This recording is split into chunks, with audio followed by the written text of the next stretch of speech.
We all know that hair business is a very, very lucrative business, but there are certain things you need to know before you go into the business. Are you planning on starting your hair business and you don't know how to go about it or what to do before you go about it? In this topic today, I'm going to teach you the 5 things you need to consider before you start your hair business. So, if you're planning to start the hair business, if you want to go into the hair business, there is a number one thing you need to know, which is very, very important, and it is having a deep knowledge of the type of business you want to do. I see a lot of people selling hair and they don't even know how to differentiate between the type of hair they sell.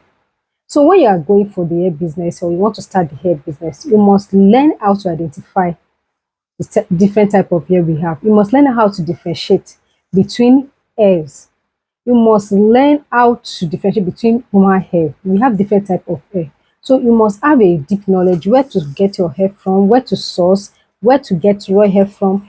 There are a lot of things you need to know about the business. Just try to learn this business. You need to learn it, know so much about it, know a lot of things about it before you go into it. So when you're going to the business, you need to identify, you need to know how to differentiate, you need to know the quality you want, you need to know where to get your contacts from, you need to know where to source from. There's so many things you need to learn about the hair business. If you really want to do the business and remain long in the hair business, you really, really need to learn about, have deep knowledge about it. Second thing you need to know is creating a niche. You must also consider, or you need to do, is to create a niche for yourself. Now you already have a deep knowledge on the different type of hair that we have.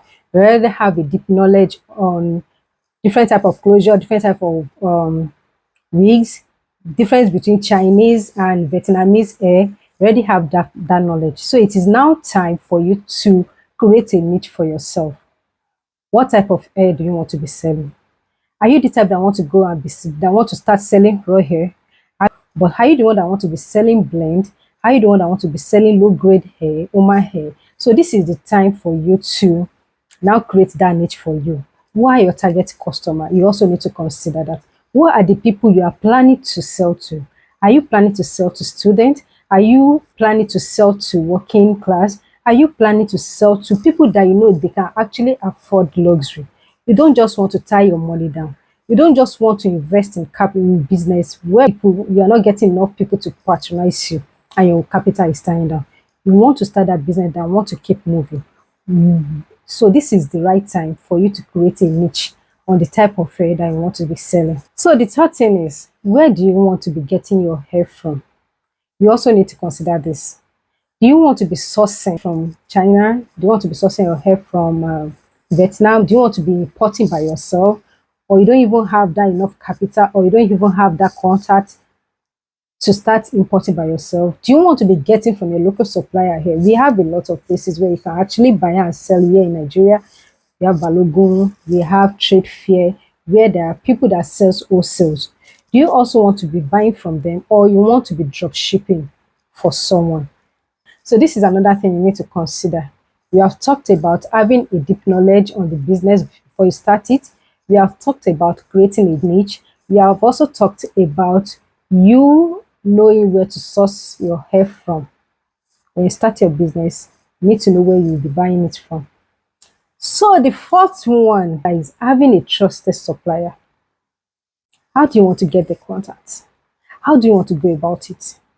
I know a lot of times you just need to test and test and test. From there, you pick which of the supplier that sells quality hair. You test another one. So it is very important that when you are starting your hair business, please don't start with huge capital. Don't start with huge capital. You can actually start small by buying from different companies to test the kind of hair they sell. Some of these suppliers are wicked and they are very, very deceitful. They are going to tell you that this is raw hair. At the end of the day, you get it's not going to be raw hair. So it is very, very important to get a contact of a trusted supplier. Someone that knows that, yes, if you buy from them, it's going to take your business to higher place.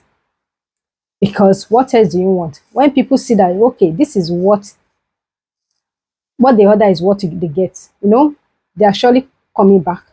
They are surely coming back. And they're not just coming back, they will also refer people to you. But the only way you can achieve this is when you have a trusted supplier. When you have a trusted supplier that is not going to deceive you, that is not going to lie to you, that when you pay to, is not going to just send the rubbish they have, the available ones they have are sent to you. So this is another thing you need to consider, having a trusted supplier. You can actually achieve this by buying little by little from different suppliers. Then from there, you pick the one that sells the most quality hair. So the fifth one, which is very, very important, and this one has to do with you that want to start the business. If you want to start your business, the hair business, please have it at the back of your mind that it should be what? It should be faithful. Your integrity matters in this place. You want people to come back when you sell to them. You don't want your business to just go down because you cannot be faithful because you lack integrity. People want somebody that they can actually trust. If you are trustworthy, people will keep coming to you. Don't just post hair or don't just sell hair because people are saying this is a single donor and you too carry your Remy hair and go and be telling people it's single donor. Yes, give it to them. When they get it, they might not come back to you anymore. And it's likely going to cause you a lot of trouble. And I'm very, very sure that you don't want that for your business. You want your business to keep moving. You want people to always come back to you. So you also need to be very faithful in whatever you are doing. That is what I have been doing, and it works for me. I don't just post here, I don't just call my hair different name because that is what people are calling them. No, I tell them exactly the way it is. And this makes my customer to always come back to me, to always come and buy from me because they trust me. And this has been keeping me in business for the past 4 years I have been in this business, and I can tell you for that. So now that we have talked about the 5 things you need to know before you start your hair business, like the first thing I said, you need to understand the business very well, create a niche for yourself. You need to be faithful, you need to get a trusted supplier. So if you do all these things I have mentioned, and you're going to see your business keep booming and people keep coming to you at all time. So if you have watched this video to this moment, please kindly click on the subscribe button, and also please don't forget to give us a thumb up. Thank you so much for watching, guys. Love you. Bye.